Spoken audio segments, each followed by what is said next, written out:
The sea had always known how to keep a secret. It whispered them gently to the shore, folded into the hush of waves. It carved them into cliffs, tucked them inside shells, and carried them into the horizon where only the stars could read them.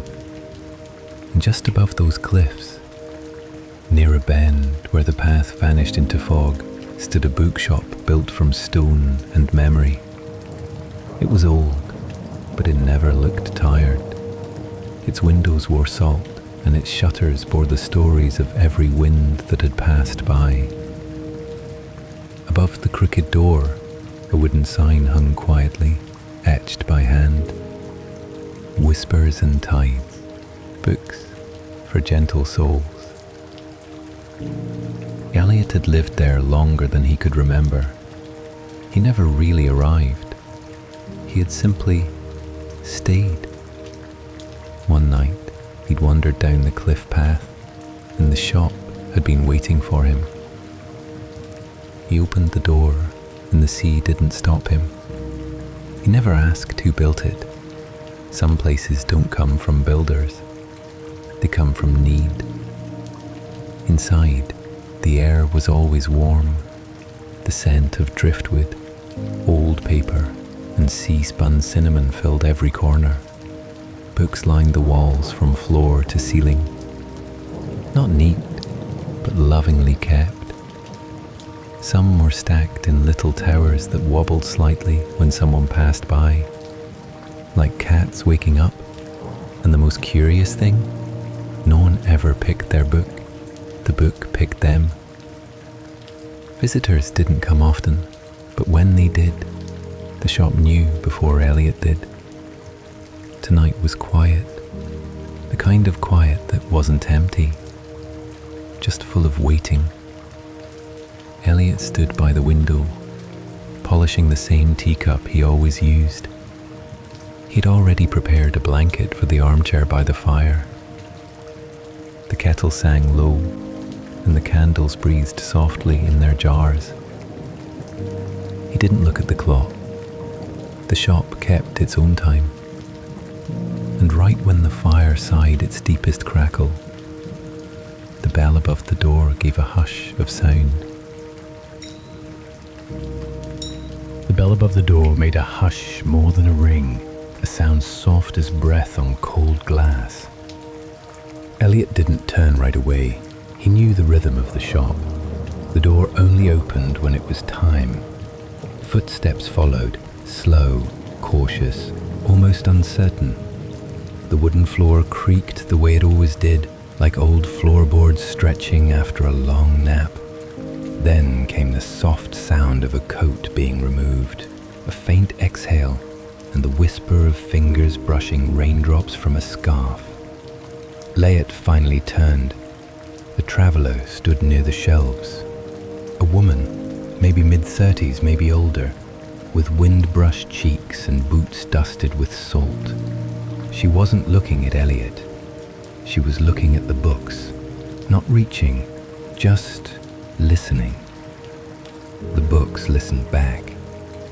It wasn't long before one of them shifted slightly forward, not enough to fall, just enough to be noticed. The woman blinked, as if surprised that something had chosen her. She reached toward it. The book was bound in soft sea blue cloth, frayed at the edges with no title, only a small golden spiral at the center, like a shell or the curl of a wave. She held it with both hands, pressing it gently against her chest. Elliot gestured to the armchair beside the fire. No words were needed. She sat down slowly. The firelight caught the curve of her face as she opened the book, its pages creaking like someone stretching after a long, quiet sleep. Elliot returned to the kettle, poured tea into a cup shaped like a tide pool, and brought it to her without a sound. The room settled again. The shop always fell quiet after a book was chosen. Outside, the sea hummed against the cliffs. The wind softened now, wrapped around the windows like a blanket. Inside, the pages turned. She read stories of slow things, of tide clocks that counted dreams instead of hours, of boats made from driftwood and strings sent out to sea by children who whispered wishes into their sails. Each sentence felt like it had been written for her, though she hadn't known she needed it.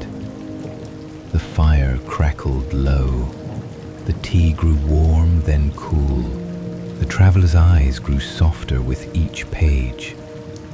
At some point, she wasn't sure when, she stopped reading. The book rested on her lap. Her hands stayed on the cover. She closed her eyes, not to sleep, just to rest. The kind of rest that doesn't come easy in the world beyond the cliffs. Elliot watched from behind the counter. He didn't interrupt, didn't ask who she was or where she came from or when she would leave. He knew the book would tell her what she needed, and when she was ready, she would return it, or not. Some books leave with their readers. Some, the night had deepened. The moon, high now, cast silver patterns on the stone path leading to the bookshop, tracing slow-moving shadows across the sea-damp earth. Outside, the tide had settled into its quiet rhythm, a steady back-and-forth sigh against the rocks, as though the sea itself was drifting off. Inside the shop, the fire had burned low, glowing like a warm ember nestled between old bricks. Elliot moved without sound, placing another log onto the coals.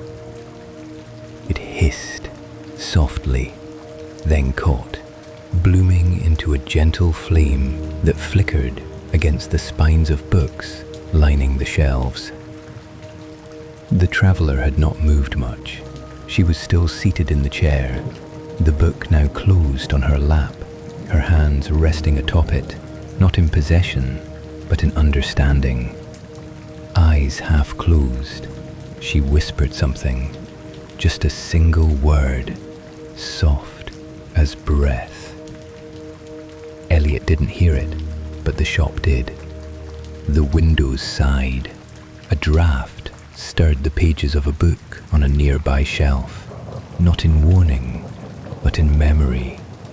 The shop remembered her, even if she didn't yet remember it. Across the room, near the eastern wall, a section of shelves stood slightly slanted, not from poor carpentry. They simply leaned, as if trying to hear the sea more clearly. Among those shelves, an old, leather-bound book moved. Not dramatically, just a slow tilt, like a nod. It was Elliot's cue. He crossed the room, hands behind his back, and carefully pulled the book from its place. It was heavier than it looked. He brought it to the counter, opened it, and began to write, not with ink, not with words exactly, but with memory. The book was the shop's ledger, not a record of sales or stock. It held stories, soft fragments of those who had passed through. Elliot didn't write her name. He didn't know it. He didn't need to. He simply wrote what the room had felt when she entered, the weight she carried, the way her shoulders had lowered by the fire, the way she had smiled, only once and only briefly, on page 38 of the blue book. He closed the ledger. The pages shimmered slightly, then fell still. Back in a chair, the traveler stirred. She looked toward Elliot, not startled, more as if waking from a long, kind dream. Her voice was soft. "May I stay a little longer?" Elliot nodded once. "There's no need to leave," he said. "Not until the book tells you." She nodded too, and that was that. There was no ticking clock in the bookshop, only the sound of waves, fire, and breath, the rhythm of pages turning, and something older, something quiet that lived between the shelves, something that waited patiently for hearts to soften, and one by one they always did. Morning did not come quickly here, not because the sun forgot the bookshop, but because the shop simply preferred twilight. It lingered in the hours between night and day, where the light was soft and the sky stayed quiet. The traveller woke not with a start, but with a sense of being gently lifted, as though her sleep had been carried, not fallen into. Minnow was still curled on her lap, purring low, a living metronome of calm. The fire had dimmed to glowing embers. A blanket, she didn't remember unfolding it, was now wrapped around her shoulders. She sat up slowly, and the book, the blue one, the one with the spiral shell on the cover, rested where she had left it. But now, something was tucked inside, a bookmark. She didn't remember placing it there. It was made of soft, fibrous paper, the kind that feels like it grew rather than was made. On it, in small handwriting, were just 4 words. Where were you last? Not signed, not explained. But the moment she read it, a memory stirred. Not a sharp one, not the kind that jumps forward like a bell. This one came slowly, like the tide washing in over a forgotten footprint. She closed her eyes. The fire cracked again, and she saw it. A train platform, a suitcase too heavy, a conversation that ended not with shouting, but with silence, and then a walk. She had walked for hours, past trees and small roads, until the cliffs met her and pointed her downward, to here, to now. Her chest ached, but not in a sharp way, more like the ache of muscles long clenched, now starting to soften. The sea whispered louder now, not stormy, but purposeful. Minnow stretched, leapt down from her lap, and wandered toward the back of the shop, where the old staircase creaked upward. The traveller leaned back into the armchair, the tea warming her palms, the book still open. She hadn't planned to stay more than a night. She hadn't planned to stay at all. But now, she didn't feel in a hurry to leave. Outside the windows, gulls circled lazily in the quiet air. The cliffs held the shop the way a hand cups something small and delicate. And inside, the books began to stir again. A soft rustle of pages, a whisper of stories waking, waiting to be read, waiting to be remembered. The day, if it could be called a day, lingered in a state of stillness. Cloud light diffused through the salt-fogged windows, casting everything in a hush of silver and pale gold. The traveller sat for a long while. The book rested open on her lap, its words no longer shifting but settling like sea foam drifting into sand. Each time she blinked, she saw a little further back into herself. There was no rush. The shop understood time differently here. Elliot disappeared into the back at some point, though she hadn't heard his footsteps. Only the quiet creak of a floorboard, a kettle's sigh, and the sound of a door she hadn't noticed before. Not until it clicked closed again. She looked toward it now, a narrow hallway lined with low bookshelves, and at the end, just barely visible through the flicker of a lantern, a pale green door with a small iron handle. It hadn't been there yesterday. Or maybe it had. Maybe it had simply waited until she was ready to see it. She stood. The floor was warm beneath her feet, worn smooth by many visitors, some recent, most forgotten. She left the book on the armchair, though its weight still lingered in her arms, like it had tucked something into her. With each step, the shop quieted more. Not empty, just listening. The hallway smelled of cedar and dust and rosemary.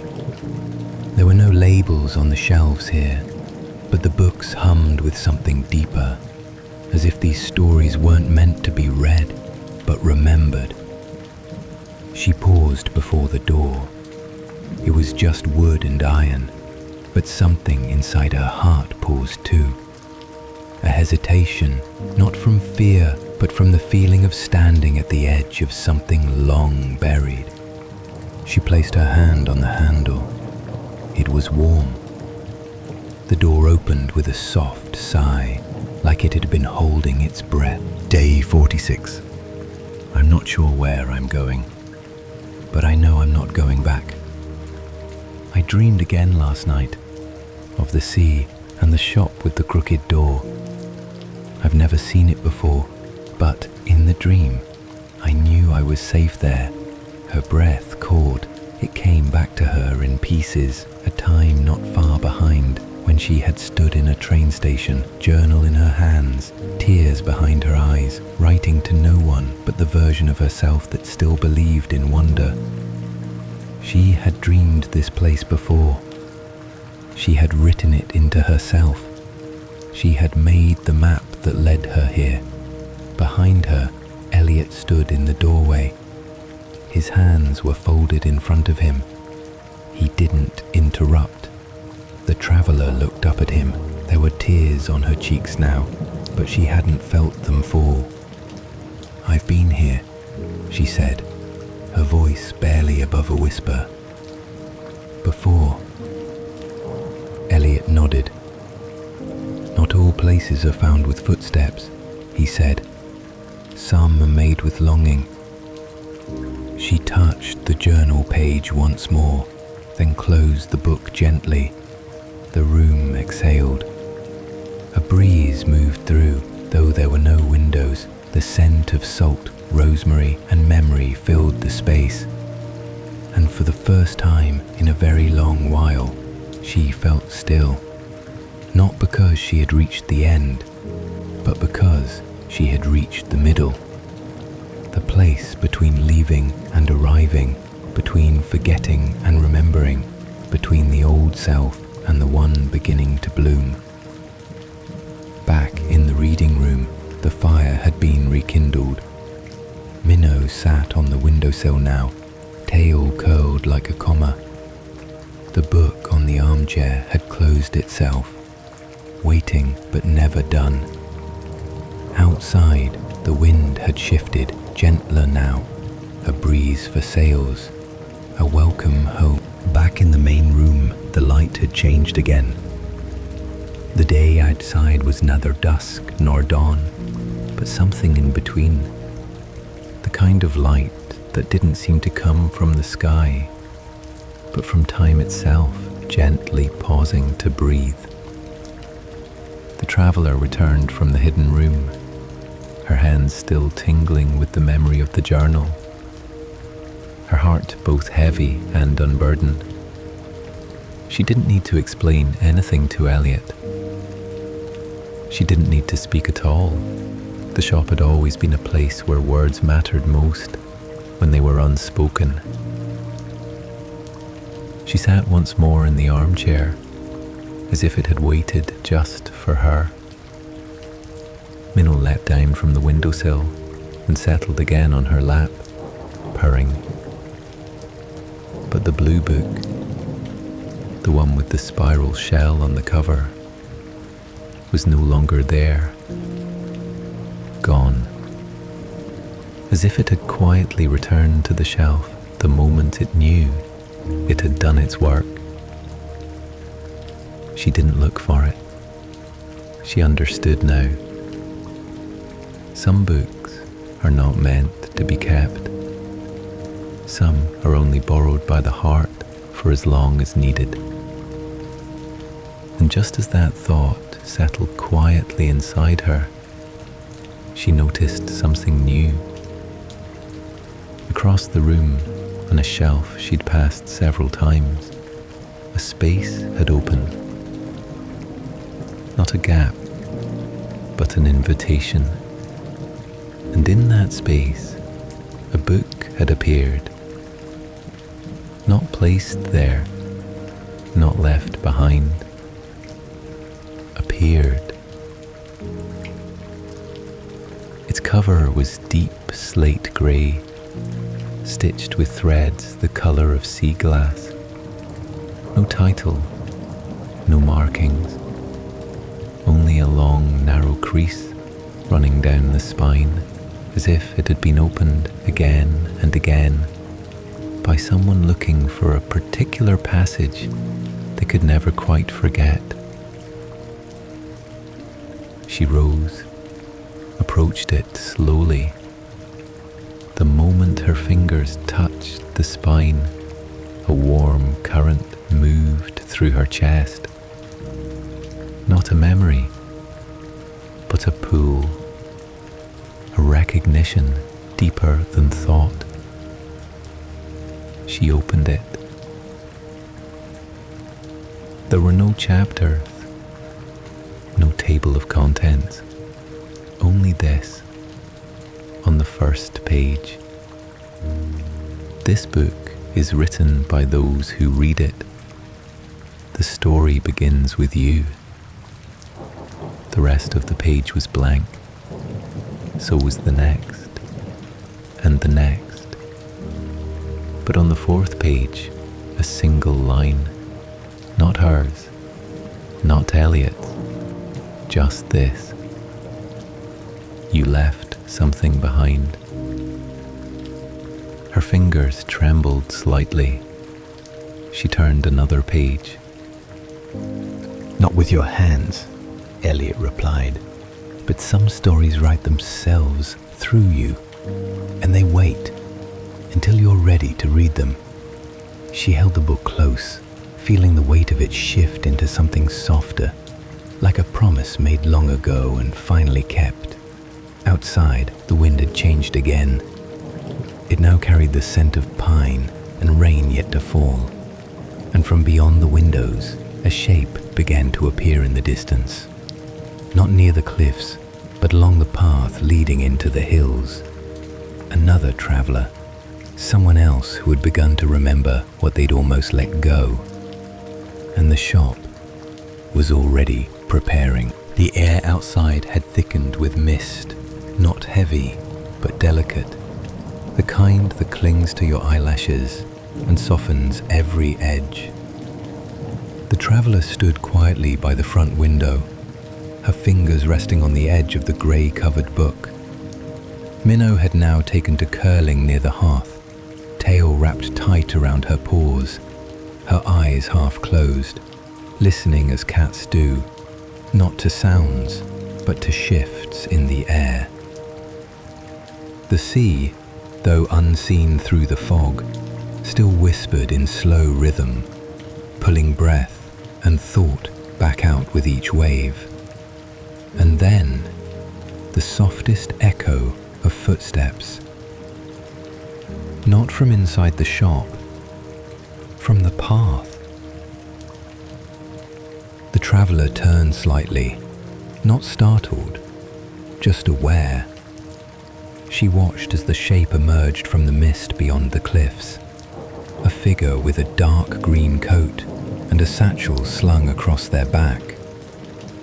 They moved slowly, as if carrying more than what was visible.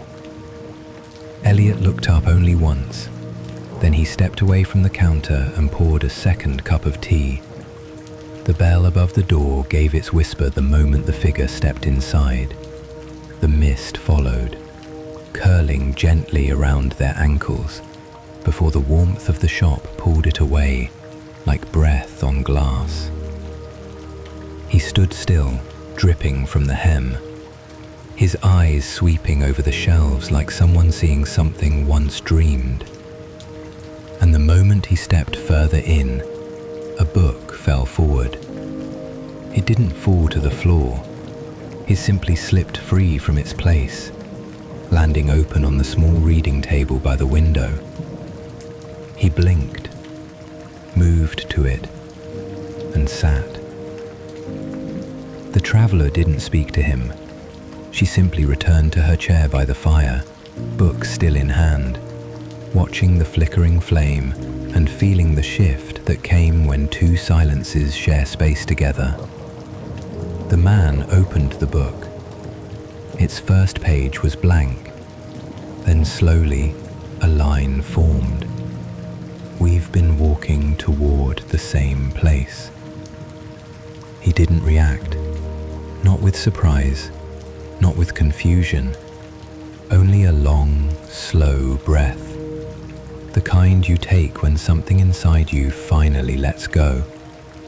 Elliot placed the tea beside him. He didn't linger. There was a rhythm to this shop, a music only some could hear, and Elliot had long ago learned when to step aside so that the notes could find their way. The man's fingers traced the edge of the page. His eyes were tired, but there was something in them now, a softness, a question forming, but not ready to be asked. The shop was quiet. Outside, the fog pressed gently against the windows, like a The traveller looked toward him. He was still reading, or perhaps remembering. She turned to the next page. I once dreamed of a shop beside the sea. I thought I'd imagined it, but it stayed with me, the way a scent clings to the collar of a coat you haven't worn in years. Her chest ached gently, not in pain, but in recognition. She closed the book slowly, then stood.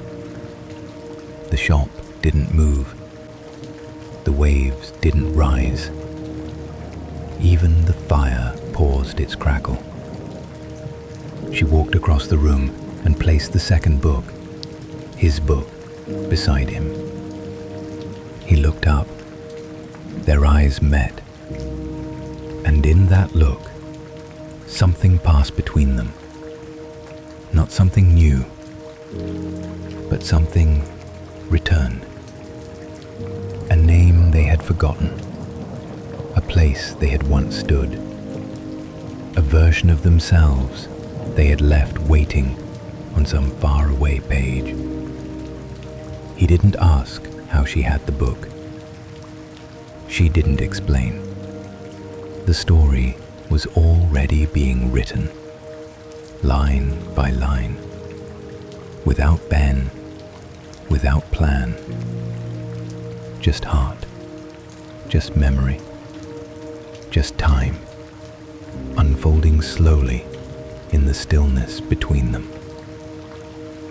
The fire flickered, minnows stretched, And somewhere in the ceiling beams, a small draft of wind shifted a paper loose from an open shelf. It floated gently down, landing beside the teacup on the man's table. He picked it up, read it, smiled, and then, finally, spoke. "Have you been here long?" The traveler looked into the flames and answered, in the softest voice the shop had ever heard. "I think I've always been here.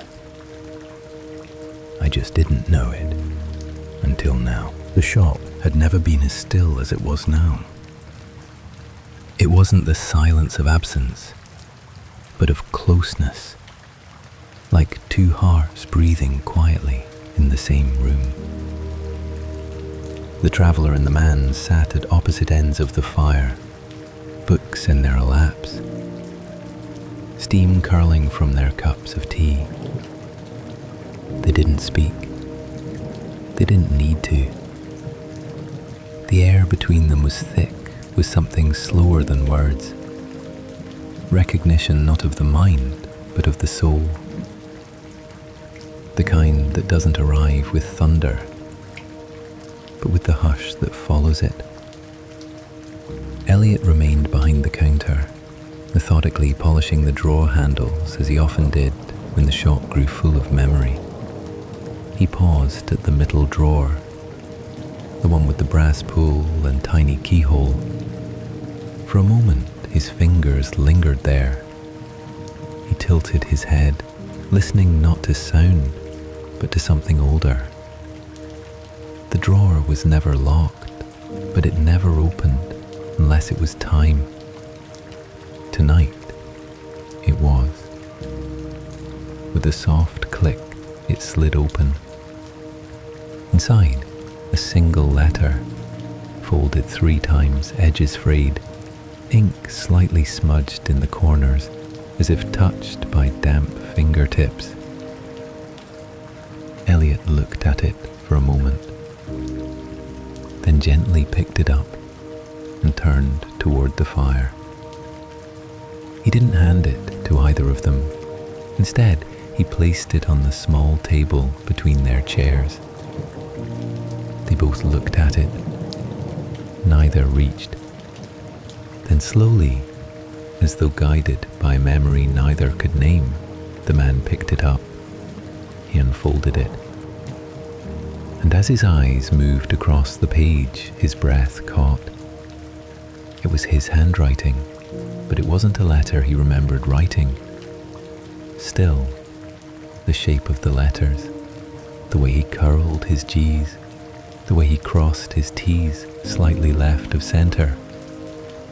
It was him. But the date was from years ago. The letter read, "To the one I didn't meet.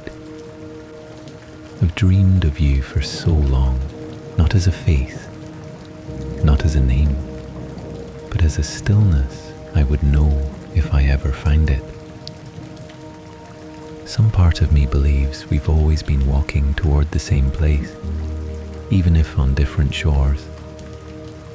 If you find this letter, you've arrived, and I have too." His hands trembled slightly as he set the letter down on the table. The traveller looked at him, her eyes not wide with shock, but soft with knowing. She reached into her coat pocket, the one she hadn't checked since arriving, and there, folded into a hidden inner seam she hadn't noticed in years, was a piece of paper, yellowed, thin, worn at the folds. She opened it. The writing was hers. She didn't remember writing it, but her fingers did, her chest did. The page read, "I will wait for you in a place with no clock, where stories do not end and names do not matter. If you ever find me, let me know you were always coming." They looked at one another now, fully, Not as strangers, not as lovers, not as past or future, but as something gently in between, two tides returning from opposite ends of the sea, finally meeting on the same quiet shore. Neither asked how this could be. The shop had long since made space for things that didn't fit into how. Elliot returned to the counter. The drawer closed itself with a soft click. The fire cracked. Minnow opened one eye, and from a shelf above their heads, two books slid forward, falling gently into their laps. Identical, new covers, blank pages, waiting to be written. Together. The room felt different now. Not louder, not brighter, just deeper, as though the walls had relaxed, as though the floorboards had exhaled after holding their breath for a long, long time. The traveller and the man sat side by side now. They hadn't spoken much since the letters. They didn't need to, but in the quiet glance they had exchanged, something had settled. Not a conclusion, not an answer, but a calm knowing. Like the moment you realize you are not lost, only on your way. Minnow jumped down from the counter, her tiny paws padding across the worn wood. She walked slowly, tail upright, weaving between their chairs, then pausing near the far corner of the room, where the map shelf rested, heavy and slanted. She meowed once, a sound soft and certain. They both turned. Minnow stood beside a tall stack of atlases and star charts. Behind them, a wall no one had ever thought to question.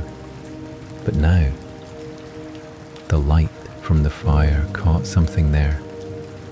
A seam. Just faintly, a barely there outline of a door that hadn't been visible before. The traveller stood first. The man followed. Elliot said nothing, only watched. He knew the shop better than anyone, but even he hadn't seen everything. The wall moved quietly. No creak, no protest, just a slow inward swing, like a curtain parting for a long-awaited scene. Behind it, a narrow stairway, worn stone steps, winding down into quiet. Lanterns hung along the curve, unlit until the moment the traveller's foot touched the first step. Then, one by one, they bloomed with soft, golden light. Not fire, not electricity, just light, old and kind. They descended together, no words, only breath, the gentle clink of the man's boot against the edge of a step, and the thrum of something warm in the air, like standing close to a long-remembered melody. The stair opened into a room below the shop, circular, like the memory room, but larger, older. Here, the walls weren't shelves. They were windows. Windows into places that didn't exist, or hadn't yet. One showed a lighthouse covered in vines. Another, a bridge over a river that reflected starlight, not sky. Another, just a field of tall grass, rippling like water beneath a violet moon. They approached slowly. The man placed a hand on the window showing the lighthouse. house. His eyes softened. "I dreamed of this place," he said quietly. "So did I," she whispered beside him. "But I don't think it was a dream." In the center of the room stood a pedestal. Upon it, a book, thicker than the others, leather-bound. Its cover bore no words, only the soft impression of a fingerprint. Not one, but two, pressed side by side in the center. She stepped toward it. He followed. Together, they opened the book. It was blank until the moment they touched it. Then, words began to appear, not like ink being written, more like dust, remembering where it had been. The words weren't in any known language, but they could understand them. They weren't reading with their eyes. They were remembering with their hearts. This is the book of what could have been and what still can be. The shop above was silent. The kind of silence that holds everything. The scent of rain on old stone. The warmth of a fire still burning. The sigh of pages turned hours ago. Below, in the hidden room, the traveller and the man stood with the book open between them, the pages still warm beneath their fingers. They hadn't spoken in a while. Not because there was nothing to say, but because everything that mattered was already known. There is a language only shared stillness can teach, and they had learned it well. Minnow padded softly down the stone steps, tail flicking once, then twice. She circled the pedestal, brushed her head against the man's leg, then leapt lightly onto a nearby bench and curled into sleep. A small guardian, no longer needed, but staying anyway. The lanterns dimmed slightly, as though they too were beginning to rest. The traveller turned one final page. No words, no sketches, only a texture, faintly pressed into the paper, like fabric worn smooth by time, and the feeling that nothing more needed to be added. This part of the story was done. Not closed, not forgotten, just full. They returned up the stairway. The shop had changed again, not in shape, but in quiet. It felt lighter, not empty, just complete. The fire was still flickering, the tea still warm, and Elliot was waiting by the door. He smiled, not broadly, just enough, as though he knew what they had found without ever needing to ask. He handed them each something small, wrapped in cloth. They opened them. Inside, bookmarks, each made from a different kind of paper.